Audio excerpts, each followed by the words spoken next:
بسم اللہ الرحمن الرحیم۔ السلام علیکم ناظرین، میٹرو ون نیوز کی خصوصی نشریات رمضان کریم، اس کے ساتھ میں ہوں آپ کا میزبان ڈاکٹر بلند اقبال۔ ناظرین، ہمارا جس طرح سے یہ رمضان المبارک یہ مہینہ گزرتا جا رہا ہے، اور خاص طور پہ یہ مہینہ جس بات کا حکم ہمیں دیتا ہے وہ ہے صبر کا اور استقامت کا۔ یعنی ایک شخص جب صبر سے کام لیتا ہے، تحمل سے کام لیتا ہے، اور جس طرح سے اللہ کے حکم پر تمام حلال چیزوں سے پرہیز کرتا ہے، اور طلوع آفتاب سے لے کے غروب آفتاب تک اللہ تعالیٰ کی تمام نعمتوں سے محروم صرف اس لیے رہتا ہے کیونکہ اللہ تعالیٰ نے حکم دیا ہوتا ہے، تو یہ دراصل ایک طریقے کا صبر ہے۔ یعنی انسان کی زندگی میں کھانے پینے سے زیادہ کوئی عزیز چیز نظر نہیں آتی۔ ہم لوگوں کو دیکھتے ہیں، یا زندگی میں جو کچھ انسان کرتا ہے، اینڈ آف دا ڈے اس کا مقصد یہ ہوتا ہے کہ اچھا کھانا کھا سکے، اچھی خوراک حاصل کر سکے، لیکن اللہ کے حکم پہ تمام حرام کے حلال چیزیں بھی چھوڑ دی جاتی ہیں، اور صبح سے لے کے، یعنی طلوع صبح سے لے کے یا طلوع آفتاب سے لے کے اور غروب آفتاب تک جو ہے ہر چیز سے اجتناب کیا جاتا ہے جس کے لیے اللہ تعالیٰ نے منع فرمایا ہے۔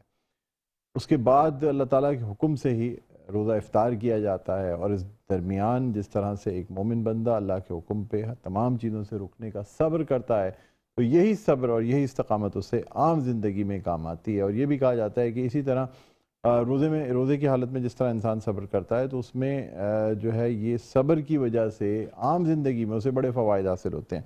بہرحال اس پہ بھی ہم گفتگو کریں گے، اور یہ بھی جانیں گے کہ رمضان المبارک میں جس طریقے سے لوگ جب روزہ رکھتے ہیں تو جسمانی فوائد کیا حاصل ہوتے ہیں اور نفسیاتی فوائد کیا حاصل ہوتے ہیں، کیونکہ آج ہماری ایک بہت اچھی سی سائیکالوجسٹ ہیں، ماہر نفسیات ہیں، ڈاکٹر مہرین خانزادہ، وہ بھی ہمارے ساتھ موجود ہوں گی۔ بہرحال اپنے مہمانان گرامی کا تعارف آپ سے کرانا چاہوں گا۔ میرے جو پہلے مہمان ہیں بڑے جید عالم دین ہیں، الحاج مفتی محمد شاہد نعیمی، شیخ الحدیث و تفسیر ہیں، ایم اے عربک ہیں، ایم اے علوم اسلامیات ہیں، فارغ التحصیل الشہادۃ العالمیہ تنظیم المدارس اہل سنت پاکستان سے ہے ان کا، اور مطلب ایک طویل لسٹ ہے جو ان کی ماشاءاللہ ان کی تعلیم کی اور ان کی عہدوں کی ہے۔ بہرحال ہم مفتی محمد شاہد نعیمی صاحب کو خوش آمدید کہنا چاہیں گے۔ السلام علیکم۔ وعلیکم مفتی صاحب خوش آمدید کہتے ہیں سر۔ وعلیکم السلام ورحمۃ اللہ وبرکاتہ۔ بہت بہت شکریہ سر، آپ you, تشریف لائے۔ ناظرین، اس کے علاوہ ہمارے ساتھ ایک اور جو عالم دین موجود ہیں، یہ بھی کسی تعارف کے محتاج نہیں ہیں۔ آپ کو بتانا چاہوں گا کہ خاص طور پہ جو انگریزی میں اسلامک علوم کی جو تعلیم دی جاتی ہے، اسلامک ایجوکیشن کی، اس کے ایکسپرٹ ہیں، شعبہ درس و تدریس سے بھی تعلق رکھتے ہیں، مفتی محمد نعمان ہمارے ساتھ موجود ہیں۔ السلام علیکم مفتی صاحب۔ السلام ورحمۃ اللہ۔ خیریت سے ہیں سر؟ الحمدللہ، بہت بہت شکریہ سر، آپ تشریف لائے۔ اور ناظرین، اس کے علاوہ ہمارے ساتھ اس وقت ایک نعت خواں موجود ہیں، اور یہ جو نعت خواں ہیں یہ گو کہ جمع سال نعت خواں ہیں لیکن بڑے خوش لہن نعت خواں ہیں، جناب مصطفیٰ اشرفی۔ السلام علیکم۔ خیریت سے آپ؟ خوش آمدید کہتے ہیں۔ ناظرین، ایک اور نعت خواں ہمارے ساتھ موجود ہیں، محمد سفیان قادری، ان کو بھی ہم خوش آمدید کہتے ہیں۔ السلام علیکم، بہت شکریہ، آپ تشریف لائے۔ مفتی صاحب سے گفتگو کا آغاز کرتے ہیں۔ مفتی صاحب کیا کہتے ہیں؟ صبر، ٹالرنس، برداشت، تحمل، کیا کہیں گے سر؟ نحمدہ ونصلی ونسلم علی رسولہ الکریم، اما بعد فاعوذ باللہ من الشیطان الرجیم، بسم اللہ الرحمن الرحیم۔ یا ایہا الذین آمنوا استعینوا بالصبر والصلاۃ ان اللہ مع الصابرین۔ واہ واہ، سبحان اللہ۔ ڈاکٹر صاحب، آج کا یہ موضوع یقیناً انتہائی قابل احترام ہے۔ صبر، صاد، بے اور رے، اس کا مرکب ہوا تو اس صبر بنا۔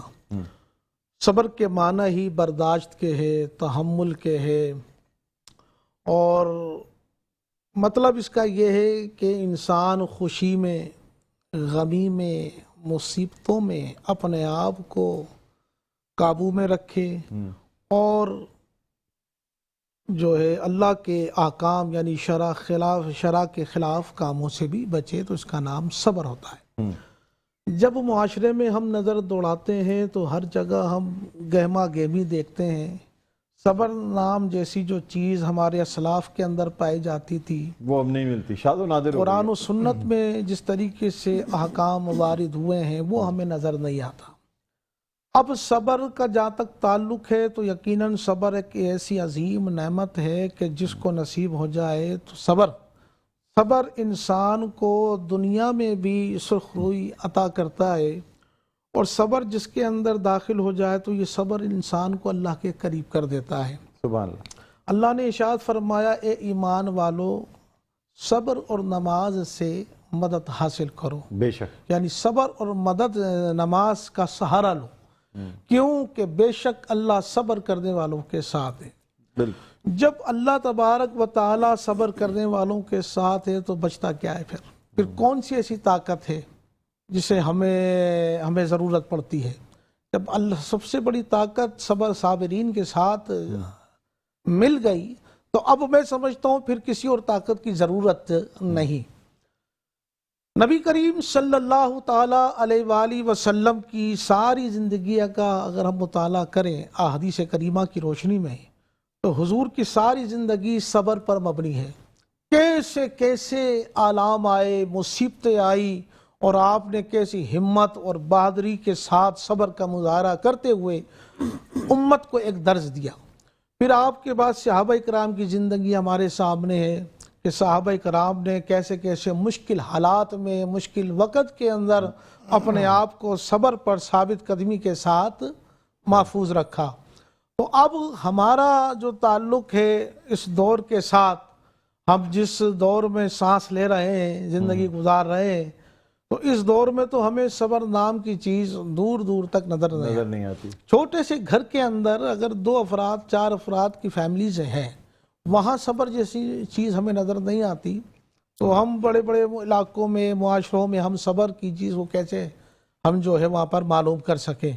تو اب اسی طریقے سے صبر کا جو درس ہمارے اسلاف نے ہمیں عنایت فرمایا، جو ان کی زندگی سے ہمیں ملا، صبر یقیناً انسان کو اللہ تبارک و تعالیٰ کے قریب کر دیتی ہے، اور صابرین کو اللہ نے فرمایا کہ یہ میرے دوست ہیں صبر کی بنیاد پر۔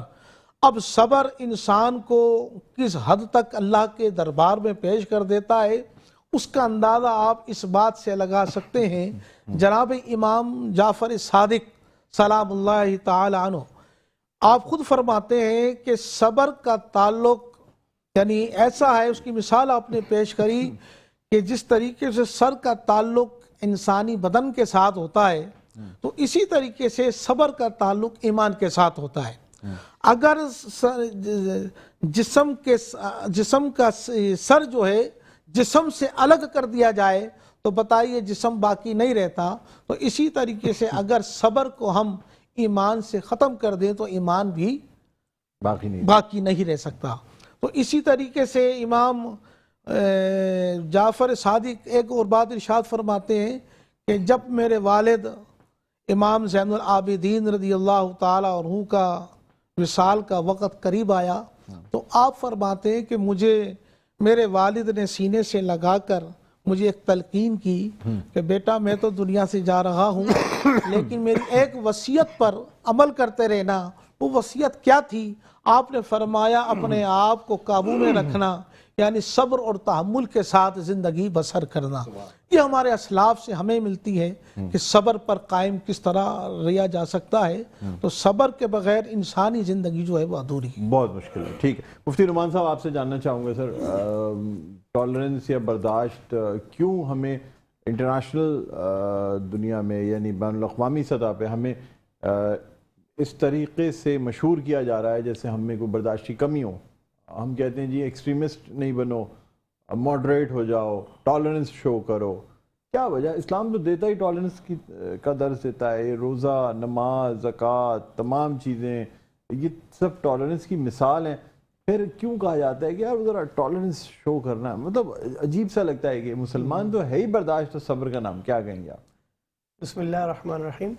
اللہ پاک نے قرآن پاک کے اندر آپ علیہ الصلوۃ والسلام کو ایک حکم دیا، وَاصْبِرْ كَمَا صَبَرَ أُولُو الْعَزْمِ مِنَ الرُّسُلِ، کہ صبر کرو اس طرح جیسے اولی العزم رسولوں نے کیا۔ مطلب یہاں ایک مثال کہتے تھے اللہ پاک نے آپ علیہ الصلوۃ والسلام کو بتایا۔ اچھا، اگر بات کی جائے صبر کی، ٹالرنس کی، برداشت کی، تحمل کی، تو دیکھا جائے اصل میں روزہ ہے کیا؟ روزے جیسی جو عبادت پروردگار نے ہم پر فرض کی ہے تو یہ ہمیں اصل میں سکھاتا کیا ہے کہ آپ کو ٹالرنس سکھاتا ہے، آپ کو برداشت سکھاتا ہے، آپ کو صبر کرنا سکھاتا ہے، آپ کو تحمل کرنا سکھاتا ہے۔ انسان اللہ کی رضا کے لیے صبح صادق سے لے کے غروب آفتاب تک جب روزے کی حالت میں ہوتا ہے 14 گھنٹے 12 گھنٹے یا 18 گھنٹے، تو وہ صبر ہی تو کر رہا ہوتا ہے، بھوک پیاس کی شدت سے صبر کر رہا ہوتا ہے، اور اپنے آپ کو نیک اعمال کے اندر وہ مشغول کرتا ہے، گناہوں سے اپنے آپ کو بچاتا ہے، تو وہ ایک طریقے سے اپنے رول کو پلے کر رہا ہوتا ہے سوسائٹی کے اندر۔ کہتے ہیں کہ اس طریقے سے ٹالرنس کو شو کیا جا سکتا ہے۔ اب اسی بات کو ہم میسو لیول کے اوپر دیکھ لیں، بڑے اسکیل پہ دیکھ لیں، انٹرنیشنل لیول پہ دیکھ لیں، جو آپ نے ابھی پوچھا، تو مسلمانوں کو شاید اس لیے بھی کہا جاتا ہوگا کہ وہ اپنے معاملات کے اندر تھوڑے سے فنڈامنٹلسٹ ہیں۔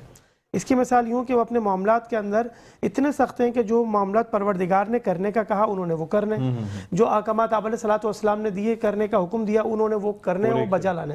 اچھا، دوسرے لوگ یہ سمجھتے ہیں کہ فلیکسیبلٹی ہونی چاہیے، تو فلیکسیبلٹی اسلام میں ہے لیکن ہر جگہ پہ نہیں ہے۔ عقائد میں دیکھیں، عقیدے میں، ایمان میں ایمانیات میں کوئی فلیکسیبلٹی نہیں، جو عبادات ہیں اس میں کوئی فلیکسیبلٹی نہیں ہو سکتی۔ ہاں، اس کے علاوہ آپس میں ایک دوسرے معاملات کے اندر، سوسائٹی کے اندر، یہ تو ہے ہی اسلام میں فلیکسیبلٹی ہے، کیوں نہیں؟ اور اس کو ہم اس طریقے سے بھی دیکھ سکتے ہیں کہ اسلام جو ورڈ ہے وہ ورڈ اسلام سلم سے نکلا، اس کو اگر انگلش میں دیکھیں کیا مطلب ہے؟ پیس۔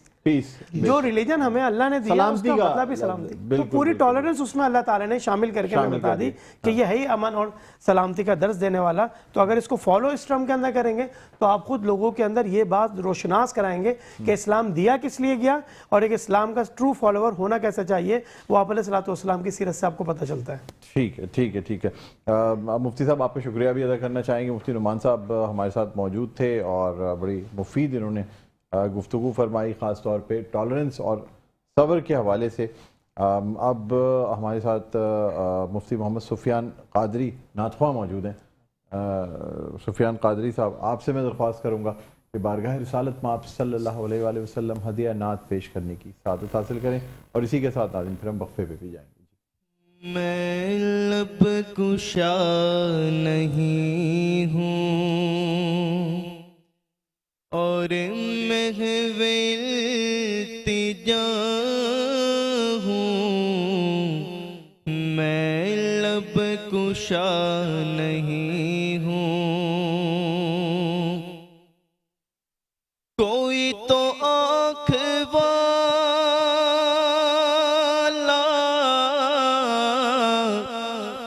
گزرے گا اس طرف سے، کوئی تو آنکھ والا گزرے گا اس طرف سے، طیبہ کے راستے میں منتظر کھڑا ہوں، میں لب کشا نہیں ہوں، اور یہ روشنی سے کیا ہے، یہ خوشبو کہاں سے آئی، یہ روشنی سے کیا یہ خوشبو کہاں سے آئی، شاید میں چلتے چلتے روزے تک آ گیا ہوں، شاید میں چلتے چلتے، اور طیبہ کے سب بھکاری پہچانتے ہیں مجھ کو، ارے مجھ کو خبر نہیں تھی کہ میں اس قدر بڑا ہوں۔ جی ناظرین، ویلکم بیک۔ ایک دفعہ پھر آپ کو خوش آمدید کہتے ہیں میٹرو نیوز کی خصوصی نشریات رمضان کریم۔ میں ہوں آپ کا میزبان ڈاکٹر بلند اقبال۔ ناظرین، آپ کو بتاتے چلیں کہ ہماری اس نشریات میں نہ صرف اسلامی پوائنٹ آف ویو سے بات ہوتی ہے، بلکہ اس کے ساتھ ساتھ ہم دنیاوی علوم اور خاص طور پہ آج تو نفسیات کے حوالے سے بھی بات کی جائے گی۔ آج کا ٹاپک ہم نے صبر رکھا ہوا ہے، صبر اور تحمل۔ آپ کو بتاتے چلیں کہ ہمارے ساتھ مفتی محمد شاہد نعیمی صاحب موجود ہیں، ماشاءاللہ بہت خوبصورت انداز میں گفتگو فرماتے ہیں۔ اس کے علاوہ ابھی ہمیں جوائن کیا ہے پراپرٹی کنسلٹنٹ ہیں جی ایف ایس کی جانب سے شہریار انور صاحب. السلام علیکم. السلام علیکم. شہریار صاحب خوش آمدید کہتے ہیں. بہت بہت شکریہ آپ تشریف لائے. اور ناظرین جس طرح میں نے ابتدا میں کہا تھا کہ ہمارے ساتھ آج ایک ماہر نفسیات موجود ہوں گی, ڈاکٹر مہرین خانزادہ ہمارے ساتھ موجود ہیں. السلام علیکم. بہت بہت شکریہ آپ تشریف لائیں پروگرام. اور ناظرین اس کے علاوہ ہمارے ساتھ نعت خواں ثنا خواں موجود ہیں, مصطفیٰ اشرفی, ان سے ہم کلام بھی سنیں گے. سب سے پہلے تو گفتگو کو آگے بڑھاتے ہیں اور مفتی صاحب سے ایک دفعہ پھر جاننا چاہوں گا, مجھے ایک بات ہی بتائیے گا کہ صبر اور برداشت, یا آپ کیا سمجھتے ہیں بحیثیت ایک اسلامک اسکالر کے, روزوں سے اور صبر و برداشت سے نفسیاتی طور پہ انسان کے ذہن پہ کیا اثر پڑتا ہے؟ ہاں, صبر اور برداشت یہ دونوں ایک ہی چیز ہے.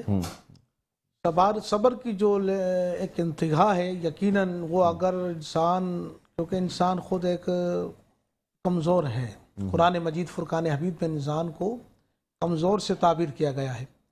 اب انسان کی جہاں تک صبر کا جو اس کے ساتھ ایک سلسلہ ہوتا ہے, تو اس کی جہاں تک برداشت ہوتی ہے وہ صبر کرتا ہے. اب روز روز اگر اس کے اوپر کوئی ایسی مصیبت یا ایسا کوئی معاملہ آپ درپیش آ جائے جو صبر کے ساتھ ساتھ کہتے ہیں کہ اب حد ہو گئی ہے, انتہا ہو گئی ہے, تو اگر روز کی بنیاد پر اس کے اوپر وہی سچویشن اس کی جاری رہتی ہے, تو یقیناً اس کے دماغ پر وہ اس کا اثر جو ہے افیکٹ ہوتا ہے, جس کی وجہ سے وہ چڑچڑاپن اس کے اندر پایا جاتا ہے. یعنی بھلی بات بھی اس کو جو ہے بری لگنے لگتی ہے. تو یہی وجہ ہے کہ انسان جو ہے نا صبر و تحمل کے ساتھ اگر زندگی گزارتا رہے اور بہت حد تک, وہ اس بیماری سے وہ محفوظ رہ سکتا ہے. لیکن وہی بات آتی ہے کہ انسان کب تک اپنے آپ کو جو ہے نا صبر کے بندھن میں باندھ کر رکھے. انسان ہے, کبھی کبھی اس سے وہ معاملات بھی سرزد ہو جاتے ہیں جو اس کو نہیں کرنا چاہیے. لیکن اسلام کے اس دائرے میں اگر انسان رہتا ہے اور اپنی نشست و برخاست جو ہے دینداروں کے ساتھ رکھتا ہے, تو یقیناً وہ اس کے اندر کامیابی حاصل کر لیتا ہے, جس سے وہ بڑے کسی نقصان سے بچ جاتا ہے, بچ سکتا ہے. ٹھیک ہے ڈاکٹر مہرین خانزادہ, آپ سے جاننا چاہوں گا کہ یہ جو روزے ہیں, یہ رمضان المبارک, اس میں کیا نفسیاتی بیماریاں کم ہوتی ہیں یا بڑھتی ہیں؟ ویسے تو میں یہ کہوں گی یہ مہینہ اتنا بابرکت مہینہ ہے, اس کی جو توسط ہے اس کے حوالے سے اللہ کا شکر ہے ماشاءاللہ. ابھی تک جس طرح سے ہمارا پیشنٹ ریٹ ہم دیکھ رہے ہیں بہت حد تک مطلب لوور ہے, کیونکہ ایک تو یہ ہمارا مذہب بھی ہمیں اس چیز کی تلقین کرتا ہے کہ جو سائیکولوجیکل ایشوز ہے, جس طرح ہم نماز پڑھتے ہیں, اللہ کی عبادت کرتے ہیں, تو وہ بھی ایک مایوسی کو کم کرتا ہے. اس کے علاوہ اگر ہم بات کریں ویسے کہ جو لوگ ہیں وہ اپنا ٹائم سپینڈ کرتے ہیں اپنے گھر والوں کے ساتھ, سب میں ایک برداشت کا جو ایلیمنٹ ہے وہ ذرا آ جاتا ہے کہ وہ لوگوں کو ذرا سا ہلکا لے کے چل رہے ہوتے ہیں. تو میں سمجھتی ہوں کہ اس مہینے میں لوور ریٹ آتا ہے نسبتاً ہائی کے, جو روٹین میں جی کافی حد تک, کیونکہ دیکھیں ہمارے جو اور ارد گرد کے لوگ ہیں ان سب کو ہوتا ہے کہ اس مہینے میں اللہ نے کچھ چیزوں کی ہمیں پابندی کا سبق دیا ہے کہ روزے کی حالت میں آپ نے غصہ نہیں کرنا, روزے کی حالت میں آپ نے جھوٹ نہیں بولنا, روزے کی حالت میں آپ نے کوشش کرنا ہے, یعنی ایسے تمام کام جن سے اللہ تعالیٰ نے منع کیا ہے ان تمام چیزوں کو نہیں کرنا. تو خود بخود ہی ہم سائیکولوجیکلی اسٹریسفل جب بھی ہوتے ہیں جب ہمارے ساتھ زیادتی ہو رہی ہوتی ہے, ناانصافی ہو رہی ہوتی ہے, جہاں ہم فیل کرتے ہیں کہ یہاں پر یہ چیز ہمارے ساتھ ناجائز ہو گئی ہے.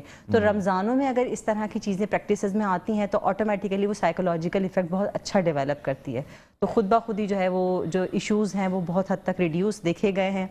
باقی یہ کہ انسان ہے, تو یہ کیوں ہوتا ہے کہ روزے کی حالت میں انسان کو غصہ زیادہ آنے لگتا ہے, اس کی کیا وجہ؟ ایکچولی میں سمجھتی ہوں کہ یہ ہمارے موڈ سوئنگ کیوں ہو جاتے ہیں؟ موڈ سوئنگز یہی وہی ایک چیز ہے کہ صبح سے ایک انسان جو ہے وہ فزیولوجیکلی آپ دیکھیں کہ وہ فاسٹنگ کنڈیشن میں ہے کہ وہ کچھ کھا نہیں رہا, آٹومیٹیکلی لوور انرجی جب ہوتی ہے تو ہارمونل چینجز ڈیولپ ہوتے ہیں, جو برین کے نیورو کیمیکلز ڈیولپ ہوتے ہیں. جی اچھا, یہ زیادہ ان لوگوں میں ہوتے ہیں جو کوئی نہ کوئی ہیبٹ یا کوئی نشے میں ہوتے ہیں, یا نارمل لوگوں کو بھی دیکھیں آپ جیسے کوئی تمباکو نوشی کرتا ہو, پان کھاتا ہو, جی جی سگریٹ نوشی کرتا ہو, جی کیا ایسے لوگوں میں زیادہ پرابلم, ایسے لوگوں میں زیادہ؟ آپ کی طرف آتا ہوں مفتی صاحب. جی جی جی جی ایکچولی دیکھیں ہمارے سائیکولوجیکل ٹرمز میں ہم نیورو ٹرانسمیٹرز کی بات کرتے ہیں کہ سیروٹونن ہے, ڈوپامن ہے, نورایپینیفرین ہے, گابا مائنوبیوٹیرک ایسڈ, یہ ڈفرینٹ کیمیکلز موجود ہیں جو کہ سائیکولوجیکل بیہیویئرس کو, جو ہمارے موڈ سوئنگز ہیں ان سب کو کنٹرول کرتے ہیں. تو وہ لوگ جو کہ ایڈکٹ ہوتے ہیں, اگر ہم چلیں وہ تو